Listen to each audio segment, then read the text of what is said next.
Amar o próximo é difícil, né? Mas amar quem é mais próximo ainda, às vezes é mais difícil ainda, porque a convivência acaba esmagando o amor e a compreensão, né? Vamos ler aqui, nós possamos dar início. 1 Timóteo, no capítulo 5, no verso 1 e 2, diz assim: Não repreendas asperamente o ancião, mas admoeste-o como a pai, aos moços como a irmãos, as mulheres idosas como a mãe, as moças como a irmãs, em toda a pureza. E no verso 8 diz assim: Mas se alguém não tem cuidado dos seus, e principalmente da sua família, negou a fé, é pior do que o que é infiel. Amém, queridos? Cuidar, ensinar, respeitar, né? Exercer o amor é o que nós precisamos. Amém? Se põe de pé em nome de Jesus, vamos orar. Deus, muito obrigado. Muito obrigado, Senhor, por mais um dia na Tua casa, Pai. Poder estar aqui, Senhor, fazendo a Tua vontade, fazendo o Teu querer, ó Deus. Nós possamos aprender, Senhor, todos os dias, ó Pai, com a Tua palavra, com aquilo, Senhor Jesus, que Tu queres para nós. Que a Tua unção e a Tua graça, Senhor, seja sempre derramada sobre nós. Jamais se aparte de nós, ó Deus, o Teu amor, o Teu carinho, Senhor. Ó Deus, faz de nós pessoas melhores, para que nós possamos crescer cada dia mais em Ti, para a honra e glória do Teu nome. Nessa manhã, Senhor, recebe o nosso louvor, a nossa adoração, para a honra e glória do Teu nome. Amém e amém. Amém, queridos? Vamos dar continuidade ao nosso estudo em nome de Jesus. Amém? O pastor Ivan vai estar ministrando nossos corações hoje, para a honra e glória do Senhor. Senhor, em nome de Jesus, mais uma vez, Senhor, aqui na Tua presença, te pedindo, ó Pai, conversando contigo. Eu oro, Senhor, pela vida do pastor Ivan nessa manhã. Que ele seja, Senhor Jesus, mais uma vez instrumento em Tuas mãos, ó Pai. Enche os seus lábios, ó Deus, toma a sua mente agora, Senhor, cativa a Ti. Que mais uma vez, Senhor, ele possa ser usado como ferramenta viva nas Tuas mãos. Em nome de Jesus, toma nossas mentes cativa a Ti, ó Deus. Queremos aprender de Ti, ó Pai. Queremos, Senhor Jesus, ser cheios da Tua palavra nessa manhã. E que possamos, Senhor, praticar na verdade, Senhor, na Tua verdade, que é a Tua palavra. Em o nome de Jesus, amém.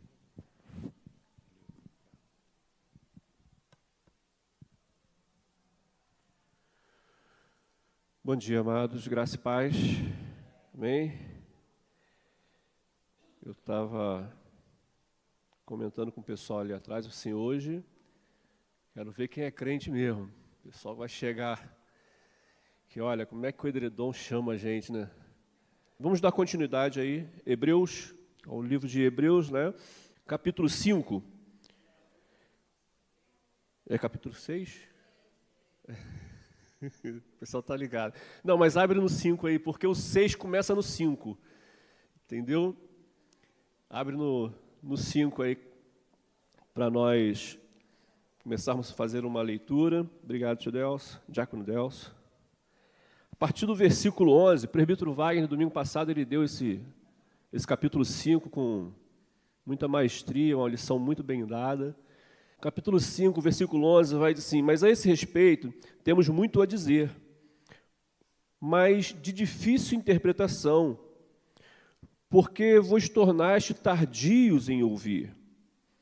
Com efeito, devendo já ser mestres por causa do tempo decorrido, ainda necessitais de que vos se torne a ensinar os princípios elementares dos oráculos de Deus, e vos haveis feito tais que necessitais de leite e não de alimento sólido. Ora, todo aquele que se alimenta de leite não está experimentado na palavra da justiça, porque é criança. Mas o alimento sólido é para os adultos, aqueles que, pela prática, têm as faculdades exercitadas para discernir tanto o bem quanto o mal. O autor de Hebreus, ele vinha ensinando no capítulo 5, sobre o sacerdócio de Melquisedeque, comparando o sacerdócio de Melquisedeque com o sacerdócio levítico de Arão, e o sacerdócio de Melquisedeque. Eu não vou entrar muito nessa questão, porque o prefeito Wagner deu semana passada e a Aline ainda está remoendo ainda, né? O sacerdócio de Melquisedeque, né, Aline? Então, não vou entrar nesse mérito, não. Mas esse capítulo 5, ele vem falando sobre isso. E aí o autor de Hebreus, ele dá uma parada e fala assim, gente, tem muita coisa para ensinar sobre o sacerdócio de Jesus Cristo, sobre o sacerdócio de Melquisedeque, sobre a diferença do sacerdócio de Jesus Cristo e Melquisedeque com o sacerdócio de Arão, o sacerdócio levítico. Tem muita coisa para ensinar, mas eu tenho que parar aqui porque vocês não conseguem entender. Eu tenho que parar aqui porque vocês ainda não estão experimentados na palavra, vocês ainda não conseguem entender o que é mais profundo. Vocês estão muito rasos. É isso que é o autor de Hebreus que está falando, tá, gente? Não sou eu, não. Vocês estão muito rasos. Apesar do tempo, é interessante notar que ele fala assim, apesar do tempo, né? Parafraseando, tá? Apesar do tempo que vocês têm de crente, apesar do tempo que vocês conhecem a palavra, ouvem a palavra, vocês ainda estão muito rasos. E aí ele diz o seguinte, vocês já deveriam ser mestres. E aí semana passada eu falei, eu fiz uma pergunta, quanto tempo mais ou menos dura uma formação, né, superior? Vamos colocar aí, em média 5 anos. Né, uma formação normal superior, 5 anos. Mais um mestrado, 2 anos, 7 anos. Mais um pós, 2 anos, 7 anos. Mais um mestrado, 2 anos, 9 anos. Quem tem menos de 9 anos de crente aqui, gente? Não precisa levantar a mão não, gente. Entendeu? O autor de Hebreus está falando isso para aquela galera lá. E está falando isso para a gente hoje também. Quanto tempo nós temos de crente? Nós já deveríamos ser mestres, no sentido de estar ensinando outras pessoas, porque o mestre é isso, ele ensina outras pessoas, ele encaminha outras pessoas na direção correta, na direção daquela matéria, daquilo que ele é experimentado. É isso que o autor de Hebreus está falando. Ele, olha, eu tenho muita coisa para falar sobre o sacerdote Melquisedeque e de Arão, mas eu não posso porque vocês não conseguem entender. É muito profundo para vocês isso, e vocês estão no raso. Né? Como diz aquela passagem, a água está no tornozelo, nos artelhos, mas eu tenho água para vocês no lombo, mas vocês não conseguem passar com água para vocês no lombo. Vocês têm que continuar com água nos artelhos. Então, assim, que a gente possa ter esse entendimento de pôr em prática aquilo que a gente tem ouvido aqui, aquilo que a gente tem aprendido aqui nas EBDs, nos cultos de quarta-feira, nos cultos de domingo à noite. Quanto tempo você está sentado nessa cadeira ouvindo a palavra de Deus, ouvindo mensagens boas, mensagens ruins, porque às vezes a mensagem, a gente está sentado, para a gente a mensagem é ruim. Né? O pregador, às vezes, ele desce dali com a sensação de que não falou nada para ninguém, nem para ele mesmo. Mas aí depois do culto vem um irmãozinho, abraça ele no canto e fala assim, olha, essa palavra era para mim. Não é para o pregador se gloriar, não, mas assim, é para ele identificar que mesmo que ele achasse que aquela pregação não tinha atingido ninguém, o Espírito Santo é quem faz a obra.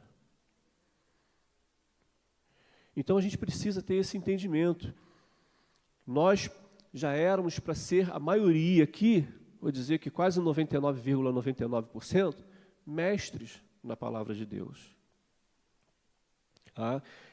Então ele fala aí que ele tem muito a dizer, né, no capítulo 5, versículo 11, ele tem muito a dizer, mas essas coisas são difíceis de explicar.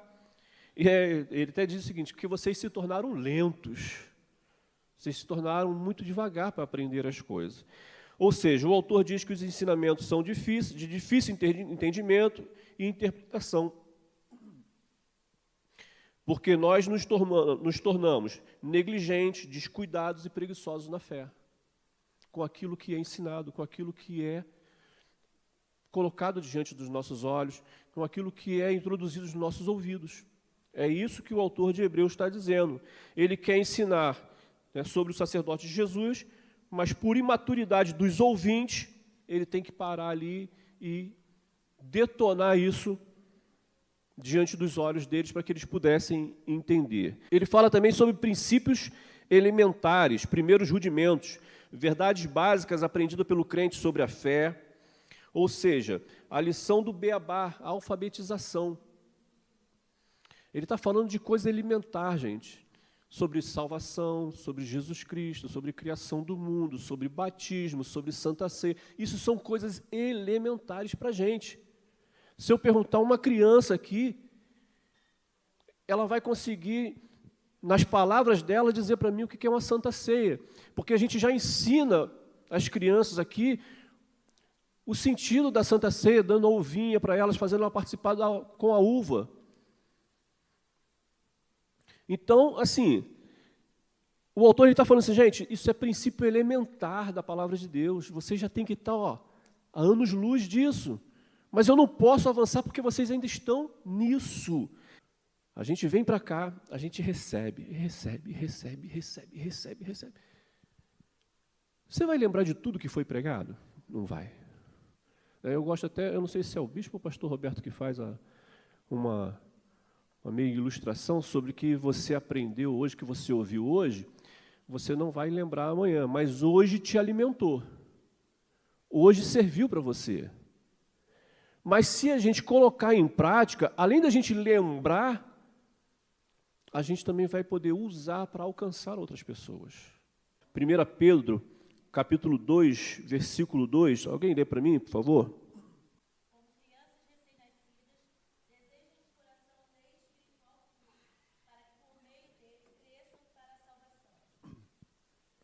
Como crianças recém-nascidas. Então, vai ter crianças recém-nascidas no nosso meio? Vai. Essas pessoas precisam de leite? Sim. Essas pessoas precisam começar a caminhada dela, e elas vão precisar receber leite. Mas vai chegar a um determinado ponto, como as crianças, os bebezinhos realmente, né, que a gente cuida lá, por exemplo, os meus hoje, esse mês de setembro, vão fazer 18 anos, né, que a gente começa a amassar a papinha, começa a raspar a maçã, dá uma coisinha mais sólida, até chegar àquela comida mais pesada. O texto nos diz que devemos realmente começar com o leite, porém, não é para ficar o resto da vida com o leite. A prontidão para aprender e gradualmente ativar o princípio da prática, como eu falei, para a retenção. Se nós praticarmos, nós vamos reter aquilo que nós aprendemos, tá? É aqui que separa os meninos dos homens. Ele faz essa identificação, porque você precisa sair da condição de criança, de bebê, para poder avançar no reino espiritual. E aí nós chegamos no capítulo 6, finalmente, né? Quase 10 minutos falando do capítulo 5. Capítulo 6. A gente continua seguindo, e aí a gente acha que vai mudar alguma coisa. Versículo 1, capítulo 6. Olha o que o autor está falando. Pelo que, deixando os ensinamentos elementares da doutrina de Cristo, prossigamos para a perfeição, não lançando de novo o fundamento do arrependimento e de obras e da fé em Deus. Eu estou crente que ele vai falar alguma coisa diferente, ele está falando de novo da necessidade de nós deixarmos as coisas elementares e caminharmos para o fundo. Irmos mais à frente na palavra de Deus, no relacionamento com Cristo, de conhecer a palavra, de conhecer a Cristo através da palavra, de termos condições. Amado, sabe o que ele está falando aqui para mim? Está dizendo que a gente tem que estar, a gente que já se formou em mestre na palavra de Deus, a gente tem que ter condições, não, entenda o que eu vou falar para não parecer heresia, tá? A gente tem que ter condições de convencer a pessoa que está conversando com a gente, com os nossos argumentos. Quem faz a obra é o Espírito Santo, não é você, não é eu, não é conhecimento humano nenhum. Mas a gente precisa ter argumentos o suficiente com o nosso conhecimento, porque nós já somos o quê? Somos mestres, pelo tempo de casa, né? Vamos colocar assim? Nós já somos mestres. Então, pelo tempo de casa, A gente já precisa ter argumento suficiente para conversar com qualquer um e qualquer outra heresia que aparecem por aí, seitas que aparecem por aí. É isso que o autor de Hebreus está falando. E ele, no capítulo 6, que eu pensei que ele ia seguir um pouquinho à frente, ele continua falando sobre isso. Eu vou ter que toda hora vir aqui ensinar, mais ou menos isso que ele diz, parafraseando. Ele diz mais ou menos o seguinte: eu vou ter que vir aqui toda hora ensinar para vocês sobre arrependimento? Eu vou ter que vir aqui toda hora falar para vocês sobre fé? Eu vou ter que vir aqui toda hora falar para vocês sobre batismo, sobre imposição de mãos, sobre ressurreição de mortos, sobre o juízo eterno? É isso que ele está falando. E eu louvo a Deus pela vida de vocês que têm entendido que escola dominical é um momento de avançar no conhecimento da palavra. Mas não é só conhecer a palavra, é praticar a palavra. E aí vem um ponto aí meio complicado. Eu agradeci o presbítero Wagner por ter me posto no capítulo 6. Né? Tentei passar por pastor Roberto, mas ele falou que estava tudo bem. Hernando Dias Lopes, ele chega a dizer que é um dos pontos mais complicados do Novo Testamento. Tá? Ele chega a dizer isso, que é de difícil entendimento e não há um consenso. E não vai ser eu que vou conseguir trazer esse consenso, tá, gente? Se o Hernando Dias Lopes não conseguiu trazer, se Calvino não conseguiu trazer, se Armínio não conseguiu trazer, coitado deu. Coitado deu de conseguir trazer um consenso. Mas vou, assim, mediante o que eu fui ensinado, o que eu conheço, eu vou expor para vocês. Assim, de conhecimento que eu tenho, que é bem básico diante desses homens, tá? E aí ele já joga água lá no pescoço logo, no versículo 4. Ele diz, é impossível que os que já uma vez foram iluminados e provaram o dom celestial e se fizeram participantes do Espírito Santo e provaram a boa palavra de Deus e os poderes do mundo vindouro, depois caíram, sejam outra vez renovados para o arrependimento, porque de novo estão crucificando para si mesmo filhos de Deus e expondo ao vitupério. Eu ouvi pastor Hernando Dias Lopes, ouvi pastor Roberto Carlos Gonçalves, eu ouvi um monte de gente para a gente ter um pouquinho desse entendimento. Esse texto, ele fala um pouco, né, e nos remete também à questão da predestinação. Né? Algumas algumas linhas vão para esse lado de predestinação, outras vão para... São muitas linhas que esse texto dá a interpretação. E, em relação à predestinação, preste atenção no que eu vou falar. A predestinação, ela existe, eu acredito na predestinação. Segundo a vontade de Deus. Eu não acredito num Deus que criou o presbítero Wagner para ir para o céu e o pastor Ivan para ir para o inferno. Isso eu não acredito. Mas eu acredito que Deus, quando criou o homem, ele predestinou o homem para uma vida, assim, maravilhosa. Tanto é que, quando Deus cria o homem, ele já tinha preparado tudo para o homem. Estava lá o Éden prontinho para o homem, com sim, as melhores coisas, top, estavam lá no Éden. E aí Deus cria o homem. Deus predestinou o homem para o melhor. Ele não vai criar o Nilson para ir para o inferno e o Isaac para ir para o céu. Não vai. Ele não fez isso. Eu creio no Deus que Ele nos dá esse direito de escolha, esse livre-arbítrio que nós tanto ouvimos e conhecemos. É um livre-arbítrio até limitado, como a pastora Michele falou uma vez, né? A pastora Michele falou uma vez aqui, é um livre-arbítrio até limitado, porque nós temos livre-arbítrio até aceitarmos a Cristo. Depois que aceitamos a Cristo, nós perdemos o livre-arbítrio. Porque aí nós somos escravos de Cristo, servos de Cristo, a partir do momento que nós aceitamos. A predestinação que eu entendo e que eu acredito é essa, que Deus predestinou o homem para uma vida maravilhosa, uma vida de comunhão com Ele. O que acontecia no jardim do Éden na viração do dia? Deus ia lá todos os dias ter um encontro pessoal com o homem. E aí por que agora ele pega e escolhe o Zezinho para ir para o inferno e o Joãozinho para ir para o céu? Porque agora os que nascem depois disso, ele vai selecionando. Tem um grupo aqui de sortudo aqui que eu vou escolher para ir para o céu, e tem um grupo aí que já é muito azarado, entendeu? E esses vão para o inferno. Panelinha, né? Como o Luiz está falando aqui. Entendeu? Então eu acredito nisso. Mas a questão do texto aqui, ele fala o seguinte: ele está falando de pessoas que foram iluminadas, que provaram o dom celestial, foram participantes do Espírito Santo, que experimentaram a graça de Deus. Essas pessoas se desviaram e não tem mais jeito. E aí entra a pergunta: o crente pode perder a salvação?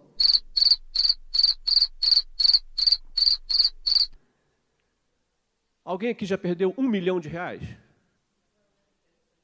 Porque nunca teve, né? Nunca teve. Então, gente, olha só, é bem básico isso para mim, tá? Há um monte de texto que a gente pode argumentar, que a gente pode entrar, e eu coloquei bastante texto aqui, eu vou ver se vai dar tempo de a gente falar sobre tudo. Jesus, ele fala sobre uma situação, o dono lá da fazenda plantou lá o trigo lá, e à noite veio um inimigo, e o que ele fez? Plantou o quê? Jogou semente de quê? De joio, não foi? E aí o servo lá no dia seguinte, quando viu lá o joio crescendo, falou para o senhor lá: a gente vai lá e arranca o joio, entendeu? E fica tudo bem. O que o senhor lá, o dono da fazenda, falou? Não, porque quando você for tentar arrancar o joio, você vai estragar o trigo, ou vai acabar arrancando o trigo junto. Então, não, deixa crescer junto.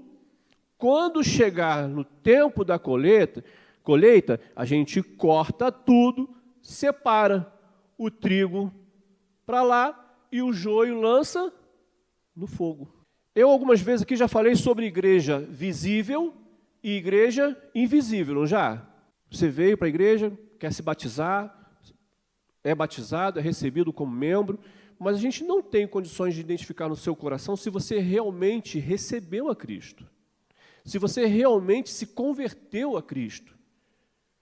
A gente está seguindo pelas suas palavras, pelas suas atitudes diante de nós. O joio, ele é muito parecido com o trigo. Por isso que havia um perigo ali de se arrancar o trigo junto. Então, existe a igreja visível e a igreja invisível. E aí, quando ele fala dessas pessoas aqui, que foram iluminadas, que participaram da graça de Deus, que, né, eu lembro muito de Judas. Judas Iscariotes foi selecionado por Jesus como um dos 12 apóstolos dele ali. E ele caminhou com Jesus durante 3 anos.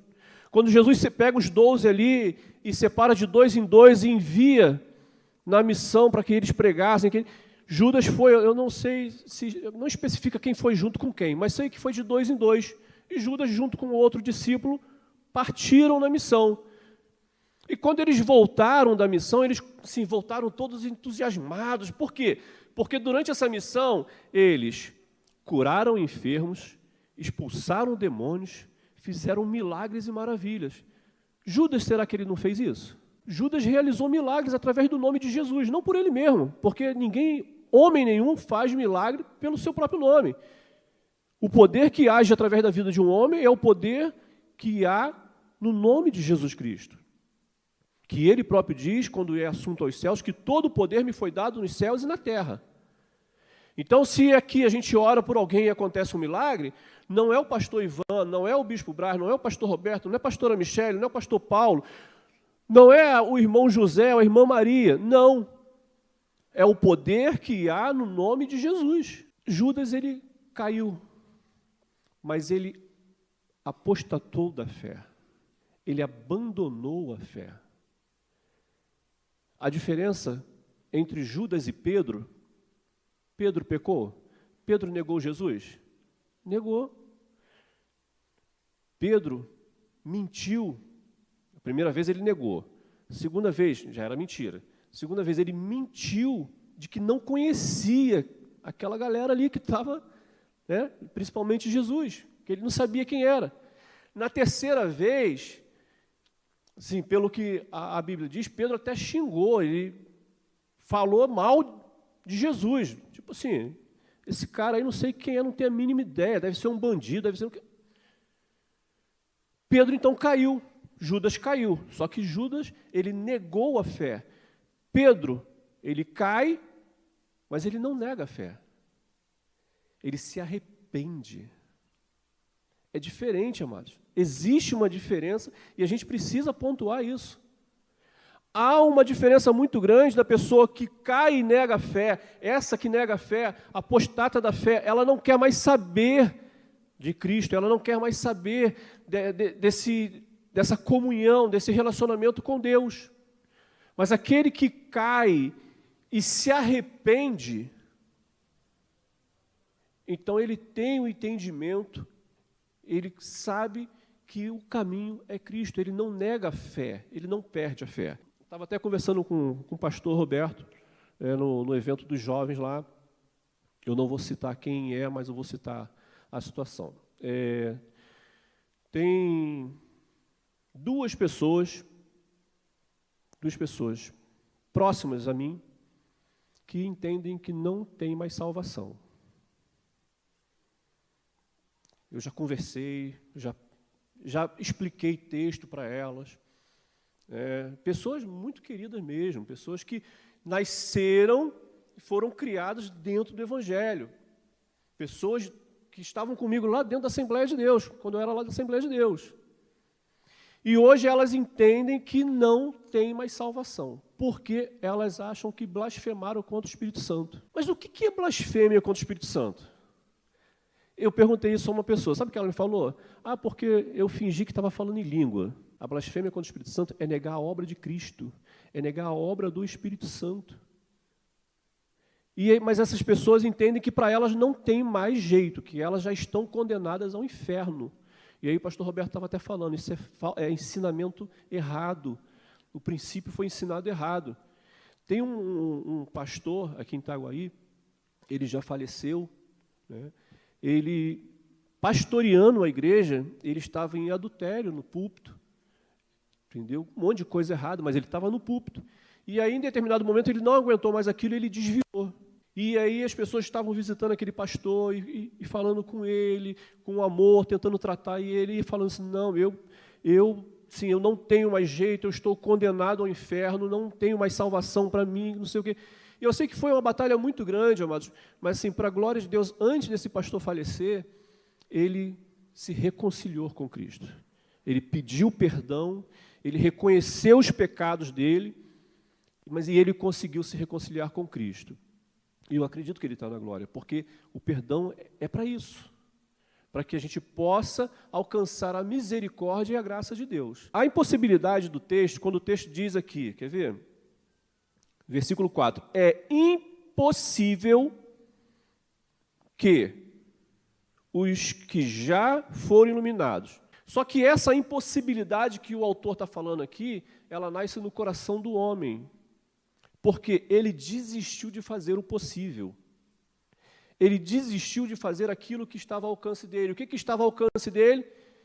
Pedir perdão, se arrepender e verdadeiramente se converter a Cristo. Para mim, esse é o grande entendimento de Hebreus 6,4. É impossível que os que já foram, algumas versões vão dizer assim, é impossível para aqueles... Então, assim, literalmente está muito claro que ele está falando que é impossível para o homem, mas para Deus não há nada impossível. E aí o primeiro motivo que eu notei aqui, porque a nossa mente quer entender o que é eterno, a gente quer entender a eternidade. Amado, a gente não vai conseguir entender a eternidade nunca, porque a nossa mente ela é limitada, nós somos limitados a esse tempo aqui. E aí quando a gente tenta entender a eternidade, dá um nó na mente, e a gente não consegue alcançar as coisas que realmente a gente pode entender aqui e agora.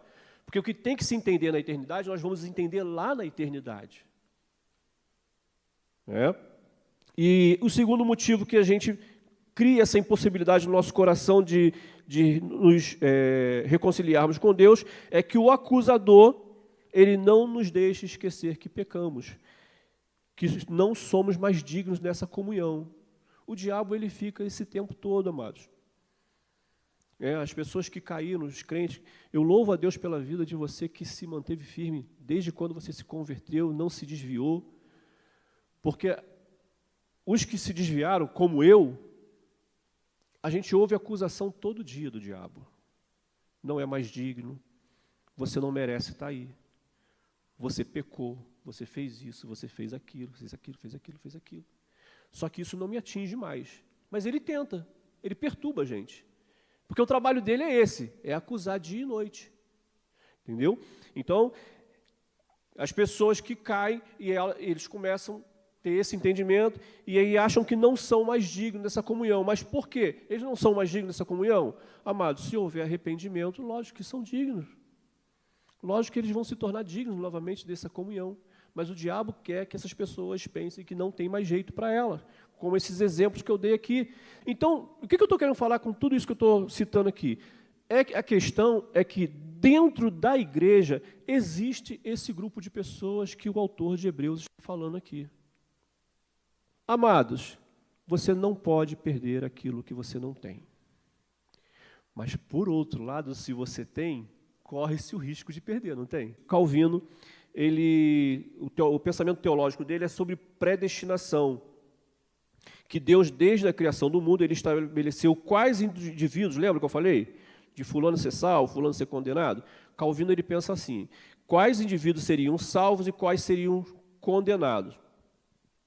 E aí, a questão da predestinação. Não é da mesma maneira que eu entendo a predestinação. É diferente do que Calvino pensa. Quem tem muito esse pensamento são os presbiterianos, que eles seguem muito a linha do calvinismo. Tá? Eles entendem que o cara que é salvo para sempre. Armínio já pensa diferente. O pensamento, a linha teológica de Armínio é sobre a perseverança da fé. Nós precisamos perseverar até o fim. Fomos salvos, alcançados por Cristo Jesus, reconhecemos o senhorio de Cristo Jesus na nossa vida, aceitamos Ele como nosso único e suficiente Salvador, mas nós precisamos manter a perseverança da fé em Cristo Jesus, porque senão vamos nos desviar e vamos nos tornar apóstatas. Vamos apostatar da fé, vamos abandonar a fé. Armínio, ele vai por essa linha. Armínio defende o livre-arbítrio, a eleição condicional. O que é a eleição condicional? Existe uma condição para você se tornar um eleito. Que condição é essa? Você aceitar Jesus Cristo, reconhecer a obra do Espírito Santo, reconhecer a obra redentora de Cristo através da sua vinda, da sua vida, da sua morte e da sua ressurreição. Essa é a condição para a eleição que Armínio defende. Tá? A expiação universal. Jesus Cristo morreu na cruz só por a gente aqui, só por esse grupinho aqui de igreja? Jesus Cristo morreu na cruz por quem? Por todos, por todos. João 3,16, o que diz? Porque Deus amou o mundo de tal maneira. Amou a primeira igreja congregacional só? Amou Itaguaí só? Amou o Brasil só? Não. Amou o mundo de tal maneira que entregou, que deu o seu Filho unigênito. E a graça, segundo Armínio, pode ser impedida.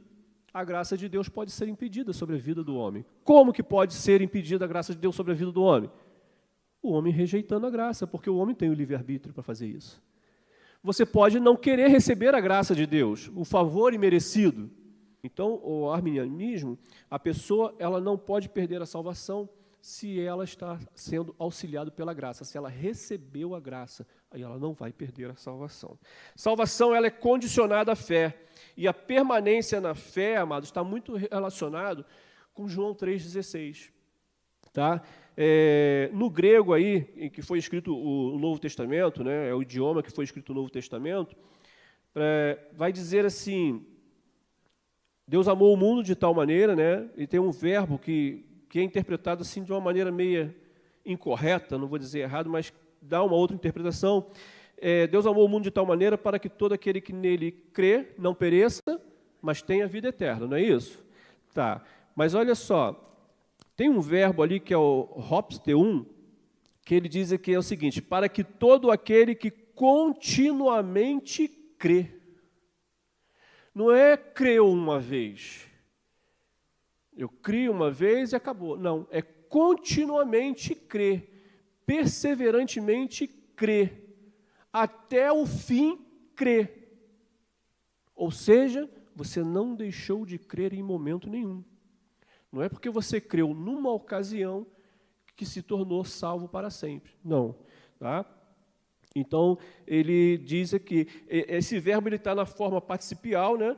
O que identifica uma ação contínua. Ou seja, Deus amou o mundo de tal maneira para que todo aquele que nele crê, continuamente, perseverantemente, não pereça.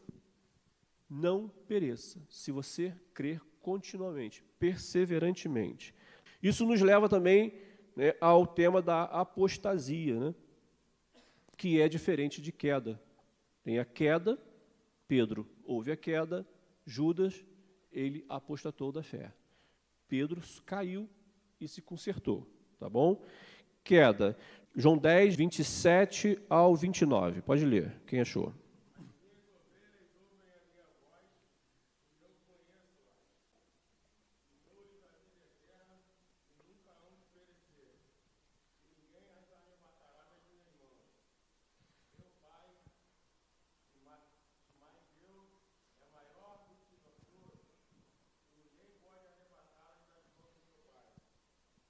Jesus está falando que, em primeiro lugar, as ovelhas dele ouvem a voz. Conhece, se você ouve, você conhece a voz.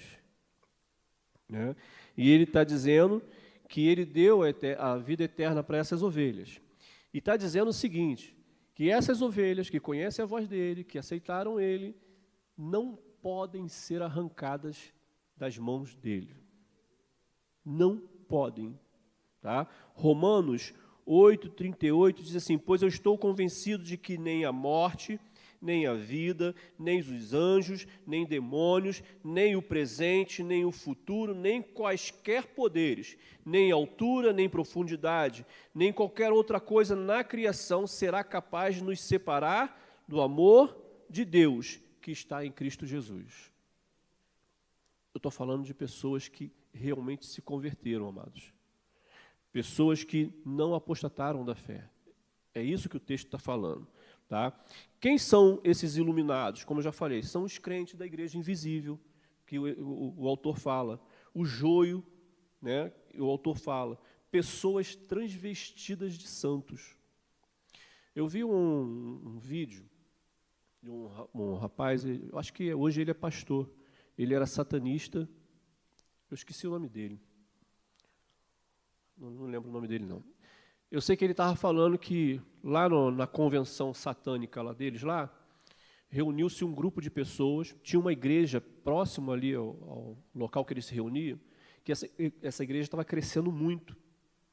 Estava crescendo muito, o pastor ali estava sendo muito usado por Deus, e a igreja estava enchendo e crescendo, e pessoas se convertendo, pessoas aceitando, assim, pessoas sendo libertas de drogas, de vícios, pessoas sendo curadas.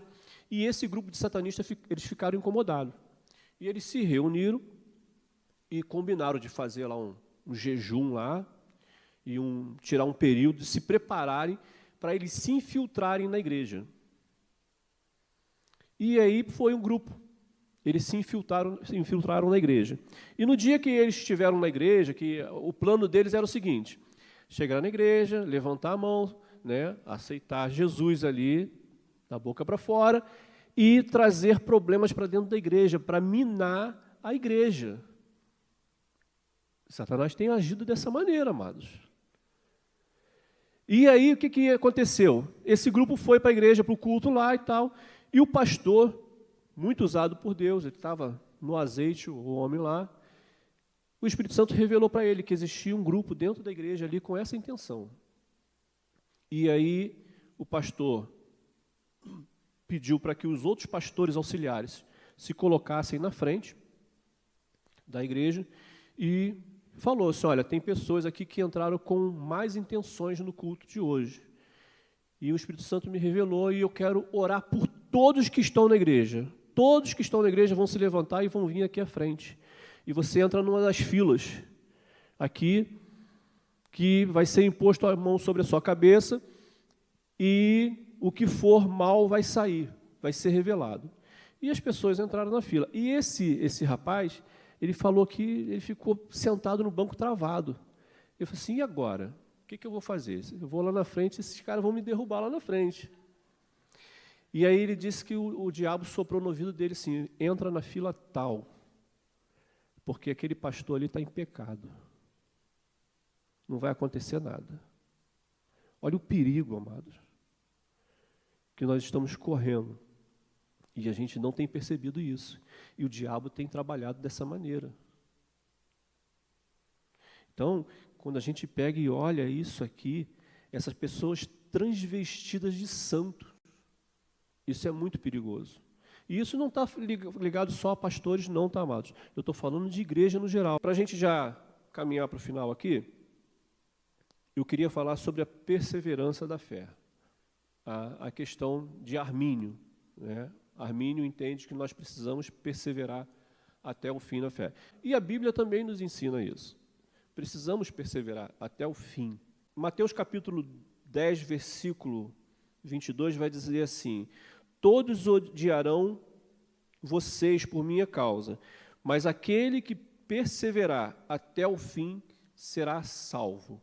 Então, quando eu falei que a questão de você não pode perder 1 milhão porque você não tem, né, 100 milhões porque você não tem, realmente você não pode perder o que você não tem. Mas uma vez que você tem, você pode perder, você corre o risco de perder. Então é aqui que a gente vai entrar nesse ponto que eu estava falando. Então, olha só, Mateus capítulo 10, 22 diz que, mas aquele que perseverar até o fim será salvo. Então existe uma condição que você precisa permanecer o quê? Firme na palavra de Deus, seguindo ali os ensinamentos da palavra de Deus. 1 João capítulo 2, versículo 19, alguém lê para mim, por favor? Eu vou compartilhar um pouco essa leitura, senão, apesar que o tempo está apertado. 1 João 2, 19, quem achou pode ler.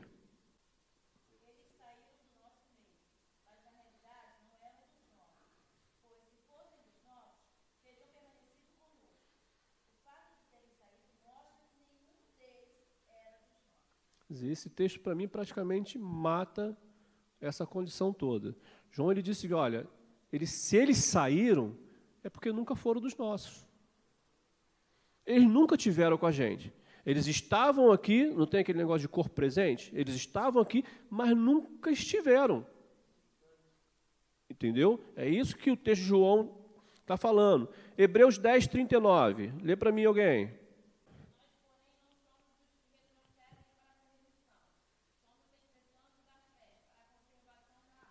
Nós não somos do que retrocedem, do que voltam atrás.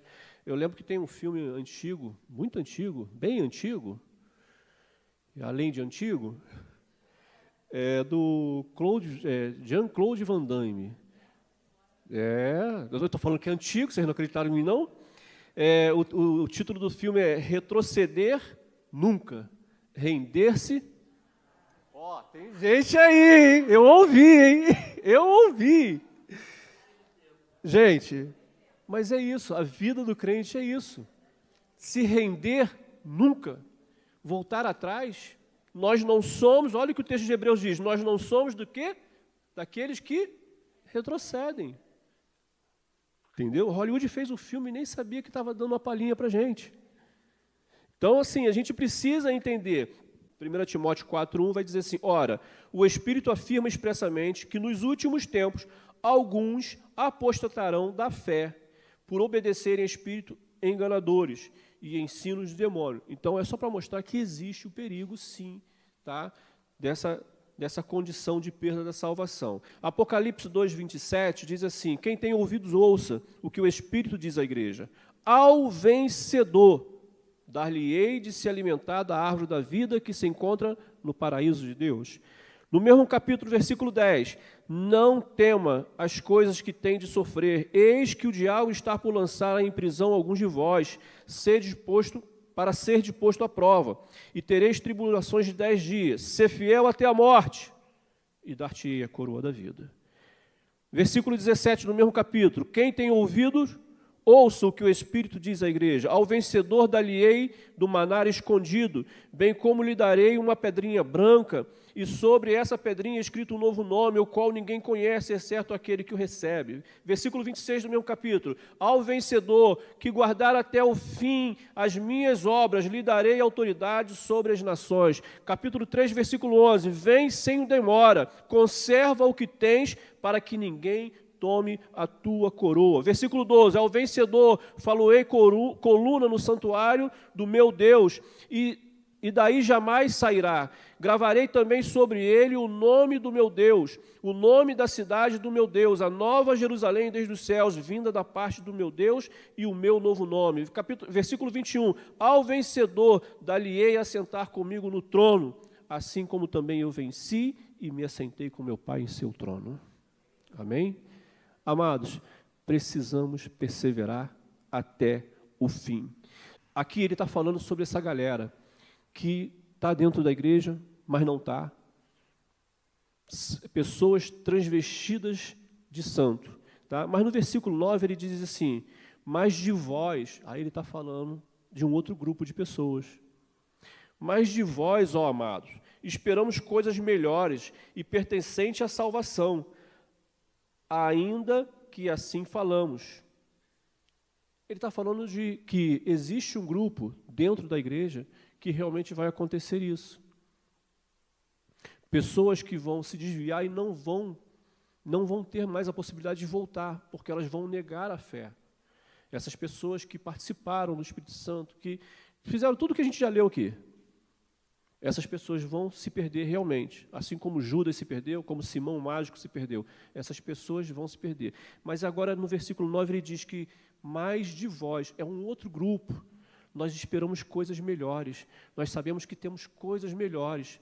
São pessoas alicerçadas na fé, são pessoas que realmente receberam a Cristo como Salvador no seu coração, não de boca, não de estereotipo, não. São pessoas que vivem a fé verdadeira em Cristo, a igreja invisível de Deus, amados.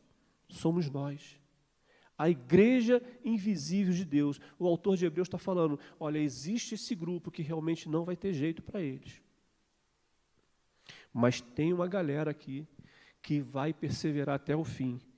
Vai perseverar até o fim e vai alcançar a eternidade com Cristo.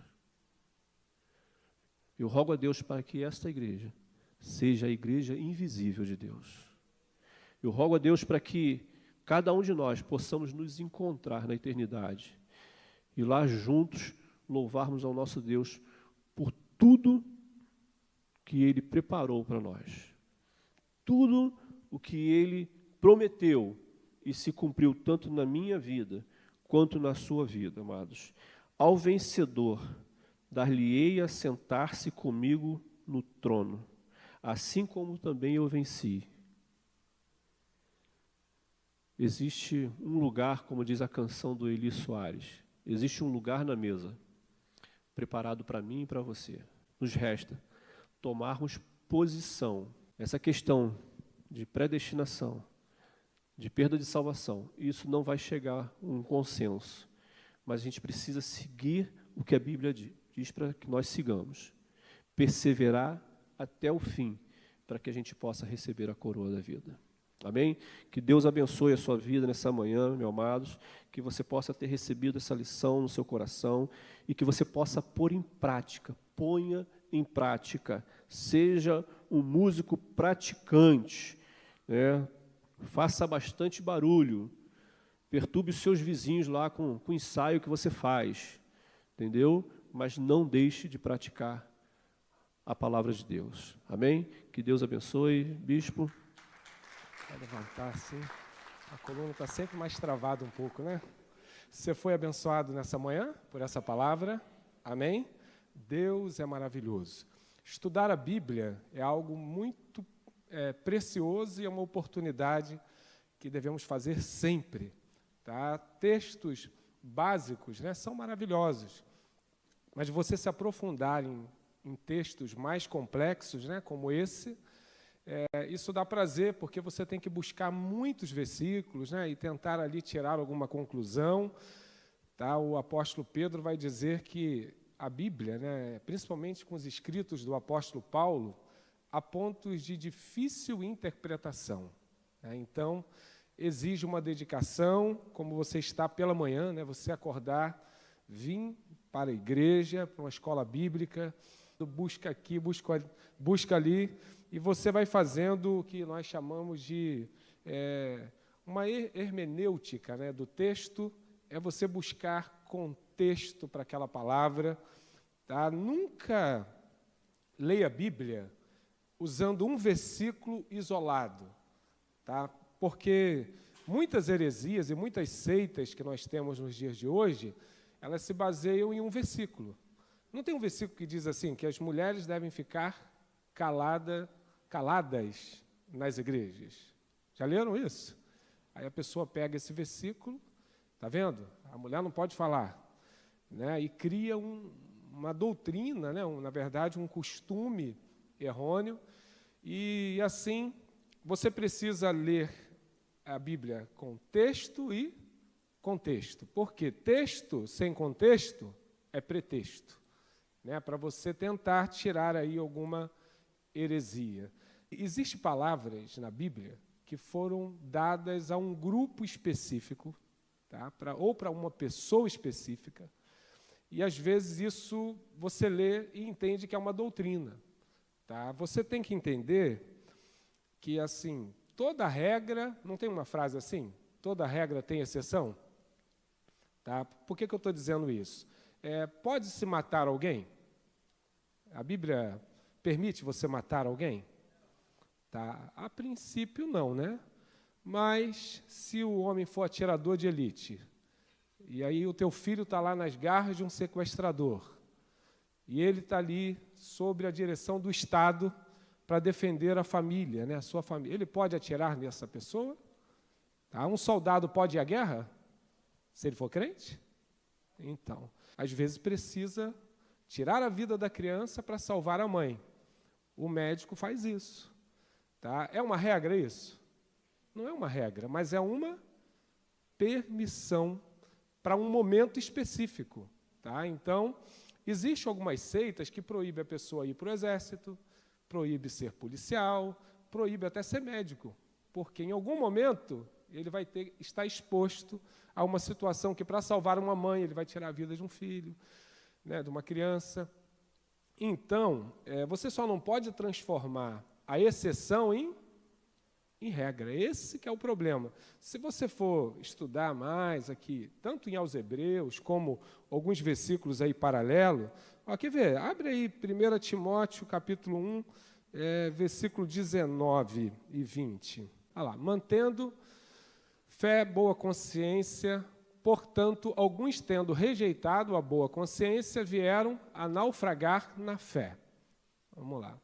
E dentre esses se contam Emineu e Alexandre, os quais entreguei a Satanás. Isso é comum, amado? Você entregar, o pastor Cacau chegar aqui fazendo uma oração, ajoelha aí, Alexandre e Emineu. Senhor, eu entrego esses dois a Satanás. Né? Que coisa, hein? É para ser abençoado? Não, para serem castigados, a fim de não blasfemarem.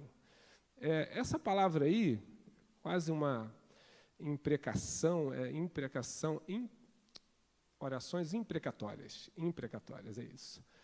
É a palavra imprecatória. É uma palavra de maldição liberada por uma razão específica. Tá? Então, é natural o pastor fazer isso? Entregar 2 membros da igreja a Satanás? Você ficaria escandalizado se isso acontecesse na igreja que você congrega? Não é verdade? Imagina só, né? O pastor entregando, alguém vai falar, meu Deus, cadê o amor? Né? Mas se você for estudar ao fundo, aquele Alexandre ali é o apelidado de Alexandre o Latoeiro. Né? Esse homem, ele tinha um dom de atrapalhar o andamento da igreja. Ele blasfemava, produzia heresia. Não tem aquele crente que só atrapalha por causa dele. Tá? Já teve membros aqui que pessoas comentaram comigo, eu gostaria muito de congregar na sua igreja, mas lá tem uma pessoa tão, né, assim, não vou nem falar para não dar, tão complicada. E aí o apóstolo Paulo, ele está combatendo um veneno específico, né?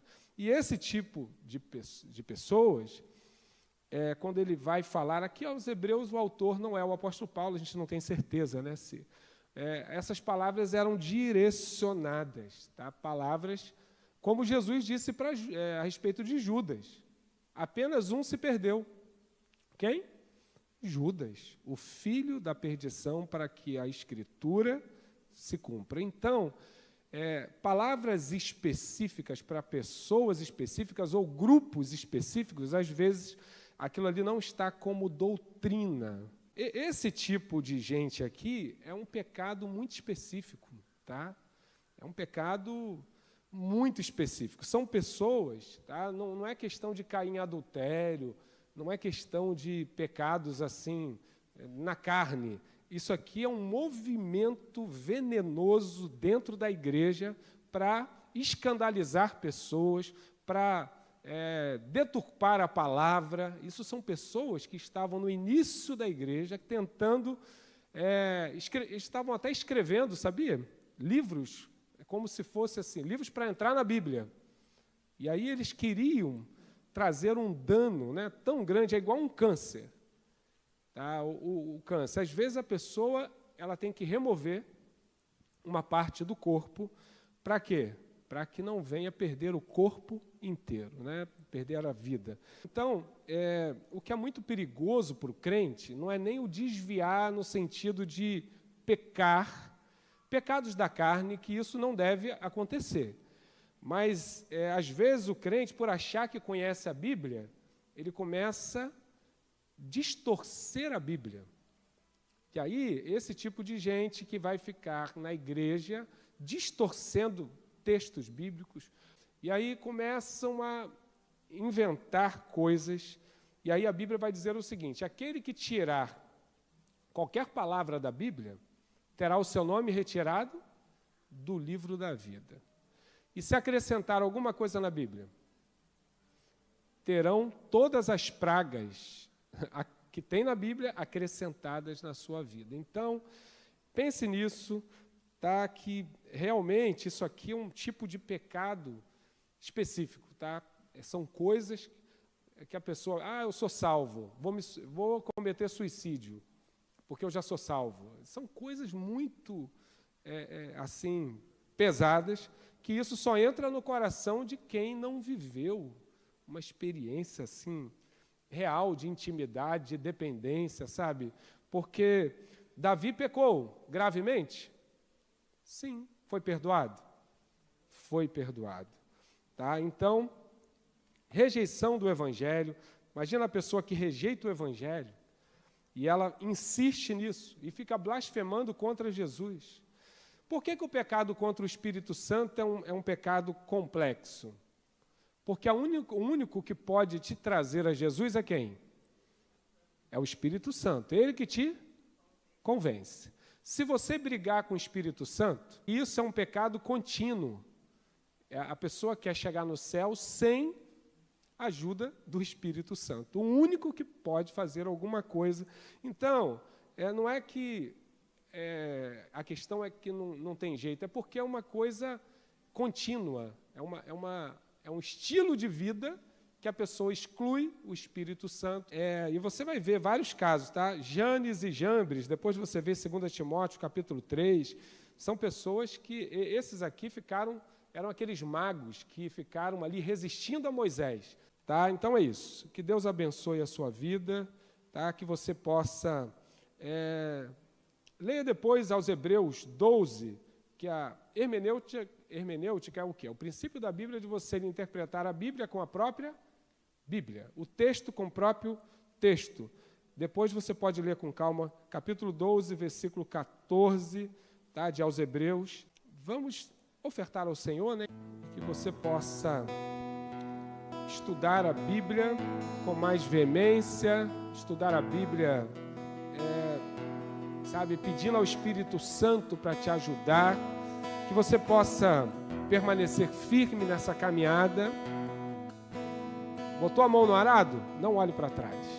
Vá em frente. Tá? Você é propriedade particular de Deus. Nenhuma pessoa, nenhum demônio tem a capacidade de tirar você das mãos de Jesus. Amém? Então, fuja dessas heresias aí, ó, muitos vídeos malucos na internet. Isso aí é um problema sério, tá? Isso está levando muita gente a complicações de mente, perturbação. Tem gente casando até com o diabo. Tá? Vamos ofertar ao Senhor e seguir em frente. Senhor Deus, nós amamos a Tua palavra. Ofertar, por exemplo, sempre foi algo que acontecia naturalmente. O Senhor mesmo esteve num culto e o Senhor viu uma viúva que se dirigiu até o altar e ela ali colocou uma oferta.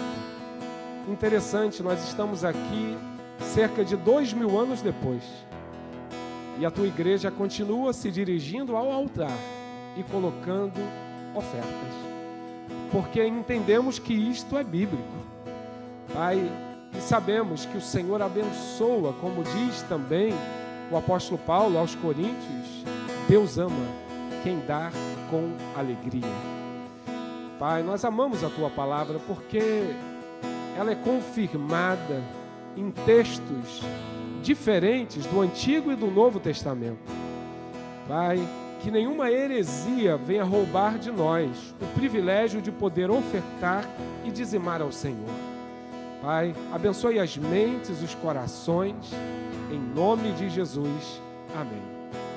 Glória a Deus. Você pode ofertar, você que está em casa, pode fazer isso pela internet. A geração de Samuel está se levantando em todo lugar. A geração de Samuel está se levantando em todo lugar. A geração que depois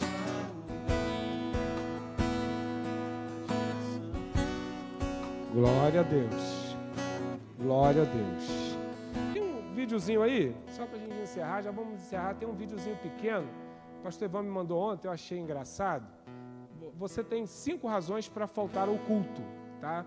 Anotem aí, se você tiver pelo menos uma, você pode faltar no culto sem problema nenhum. Pode soltar.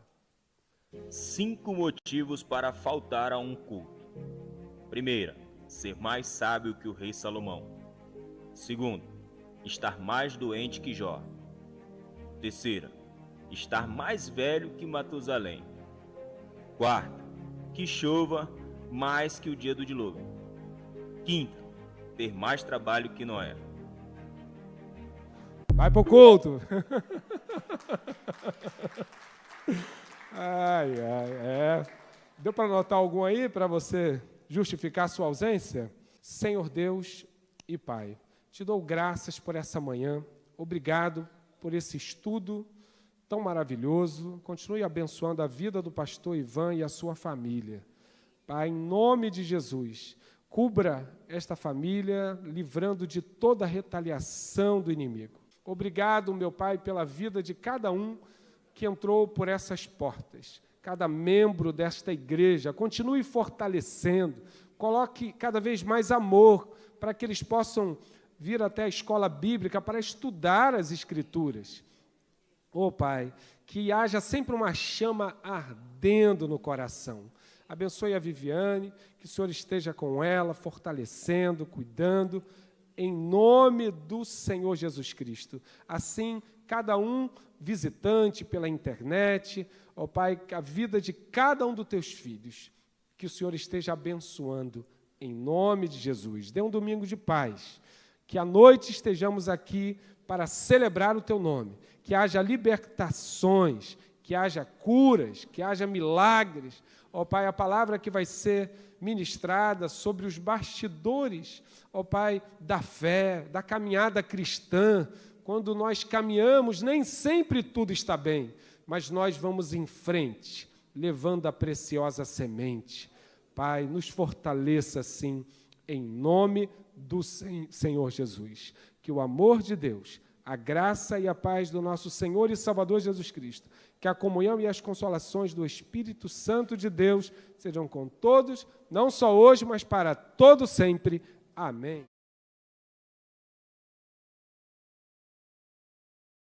Deus vai fazer muito